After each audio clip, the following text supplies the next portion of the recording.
This is Conversations in Civics. I'm Dr. Terri Susan Fine. With me is high school teacher Stacy Skinner. Stacy, tell me a little about yourself. I teach United States Government at William R. Boone High School in Orlando, Florida, and I'm a teaching associate for the Florida Joint Center for Citizenship. Thanks for joining in the conversation. We're going to talk about the Enlightenment thinkers and two specific figures whose ideas influenced the Founding Fathers. Stacy, I know that you have a lot of questions for me today, so what's your first question? I'd like to start with John Locke. Many of us recognize his name, and let's talk about why his ideas were so important to our nation's founding. Who was John Locke, and why are his ideas so important to our nation's founding? John Locke was a 17th century English philosopher. He published a book in 1690 called The Second Treatise of Civil Government. And in that Second Treatise of Civil Government, which is actually a very short book, it's only about 128 pages, so it's certainly worth reading. And in this relatively short book, he basically fleshed out these ideas about the relationship between the citizenry, or the people, and their government. And he basically argued specific ideas about how the people and the government could form a successful union. And one of the components of that successful union was this notion of a social contract, or sometimes referred to as a social compact. And what did he mean by a social contract and natural law? Well, when he's talking about a social contract, he's talking about a principle called consent of the governed. And in fact, even by using that phrase, consent of the governed, we think, I've heard that phrase before, and I've never read the Second Treatise of Civil Government. Wait a second, I've read that phrase in the Declaration of Independence. That's where I've heard it before. And it's that connection between John Locke's ideas in this book and that they're found in the Declaration of Independence. That's where we see an important connection, that the social contract is based on the idea that the people consent to how they are governed. Now, you also brought up this idea about natural rights. And again, in the Declaration of Independence, we hear about this idea of what is called inalienable rights, rights that are given by God.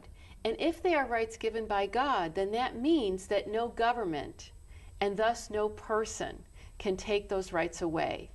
Now, in the Second Treatise, John Locke referred to inalienable rights as life, liberty, and the pursuit of property.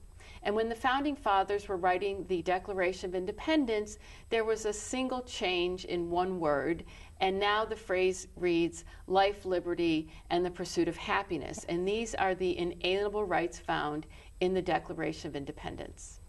And explain why, please, that was changed from property to pursuit of happiness. What led to that alteration? You know, it's interesting. It depends on who you speak to as to why it was changed. If you speak to historians, historians will talk about this idea that because the colonists came to what we now call the United States, they came for religious freedom and to escape religious persecution, and it really wasn't over property rights that they were so concerned with that the word property was changed to freedom.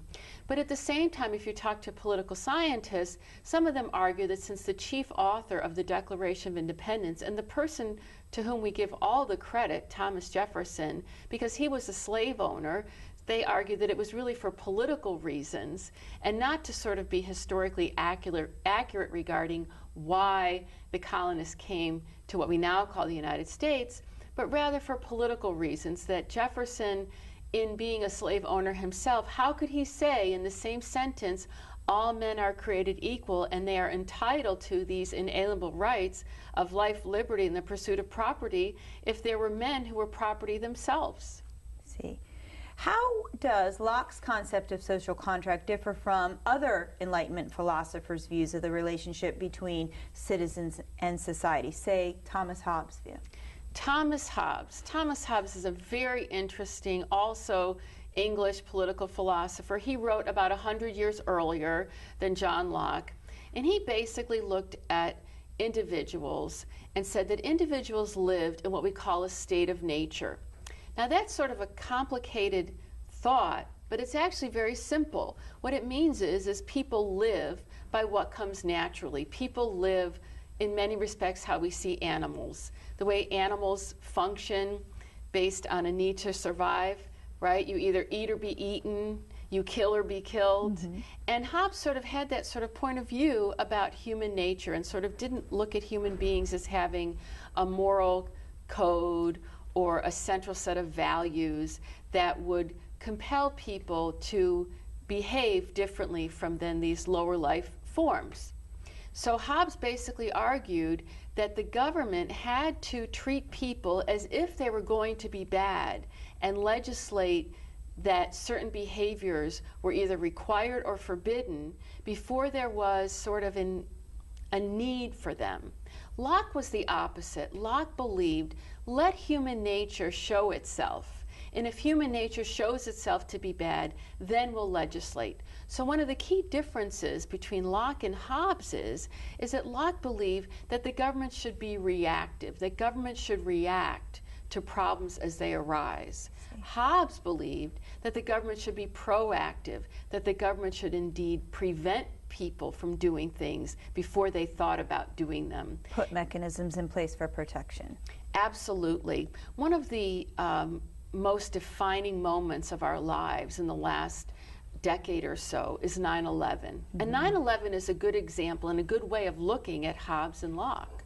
Because indeed, what happened after 9/11 and the destruction of the Twin Towers in New York City and other lives lost was there was a heaping amount of legislation regarding what people could bring on airplanes, identification requirements, and those kinds of things. And that was a very Lockean approach, meaning that before people could be forbidden from bringing sharp objects onto airplanes, there had to sort of be a show that there needed that something to necessitate the change. Right, that there needed that type of legislation.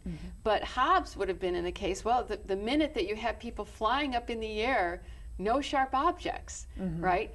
And and then we see 9/11 sort of being a way to really understand not just that we didn't have the legislation and the regulation beforehand, but how stringent that regulation has become since then. I see.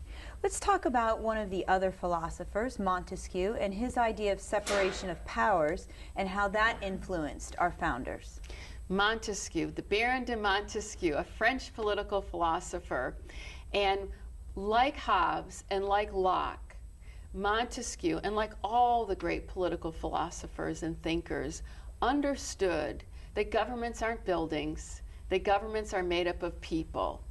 And the type of people who might seek out to have power might be people who might abuse that power. That we often think about this concept of a public servant, and yet there was always this suspicion that public servants might also be self-serving. And Montesquieu was one of those people.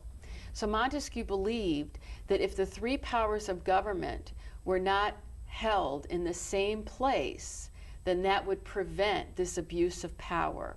So Montesquieu believed that the legislative process, which is one power of government, the enforcement or the executive process, and the adjudicative or judiciary process, not only should they be separated, but also they should have an impact on how each other functions, because indeed, even if the legislative power has no other power, that doesn't mean that a legislature will not abuse its power. So even though separation of powers and checks and balances are two separate principles, we often understand them as impacting the other one. Right, they work in concert. Absolutely. You couldn't have separation of powers and avoid abuse of power without checks and balances. But you wouldn't have checks and balances unless you had separate powers. Right. Absolutely. And these issues that fostered the Enlightenment, that influence our nation's founding, that become the facets of our government, that nurtured our framers to develop our government, are still alive and well today. Explain to me how they are at play today still in our nation's government. Well, it's interesting that we're talking about all these different thinkers today. And we talked about Hobbes and Locke as being critical to really understanding why the Declaration of Independence was written the way it was. But it's Montesquieu that helps us understand the U.S. Constitution, because the U.S. Constitution has 7 articles, and the first of the 3, the first article deals with the greatest power of government, which is the legislative process, and then we have the enforcement power and the adjudicative power, Article 1, Article 2, Article 3. And the reason why the legislative power is the greatest of the powers of government is that you can't enforce a law that doesn't exist, nor can you adjudicate a law that doesn't exist. But once those laws exist, you must enforce them and you must adjudicate them. And so when we look at our key founding documents, we see how these non-native political philosophers, these European thinkers, what role they played, because our founding fathers really read quite a bit and looked at these beliefs. And in many respects, because our founding fathers had no role models, right? Our founding fathers, in writing the Declaration of Independence, only knew that they were going to be separating themselves from this government that was unitary, meaning that it had the legislative, executive, and adjudicative powers in one place. Mm-hmm. But it was a document that said simply, we're not going to be a unitary government anymore. But it didn't say what they were going to be. Right. And so by looking at the thoughts of Montesquieu and Locke and Hobbes and deciding, are we going to trust human nature to do what is right until it is proven that human nature will not, cannot do what is right? Or are we going to separate out the 3 powers of government? Absolutely. Are we going to create a checks and balances system? Because even though the people who were looking at writing these documents and forming a government with the U.S. Constitution, for example, public servants are not all the time only public servants. And so there was fear that there would be people who might be self-serving. So they created this system of checks and balances. Well, thank you for your insight. It's my pleasure.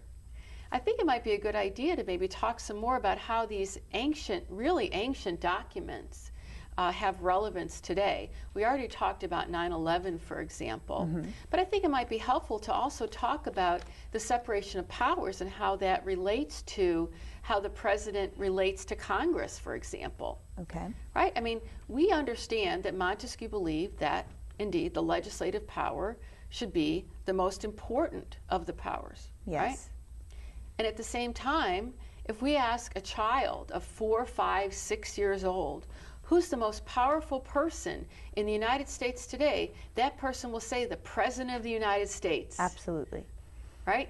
So it's important, even in today's time, to think about how checks and balances work with this perception that the President is the most powerful person in the world. But the document was written for Congress to be the most powerful institution in the world. And people often believe as well that the legislative branch is in Article 1 because it's the most representative of the people. And given the colonial experience, the people wanted a voice in their government. They wanted a voice, and they wanted a voice where there was going to be the most power. So we find that even though these documents are hundreds of years old, and the people who wrote these great books that influenced the Founding Fathers are even older than that, we find that it's pertinent today to talk about how regulations come to be and how the president relates to Congress. Okay, to recap briefly, we talked about the Enlightenment thinkers and how John Locke's theories on life, liberty, and property helped form the framework of the Declaration of Independence, as did Baron de Montesquieu's ideas on separation of powers. And that's Conversation in Civics. I'm Dr. Terri Susan Fine.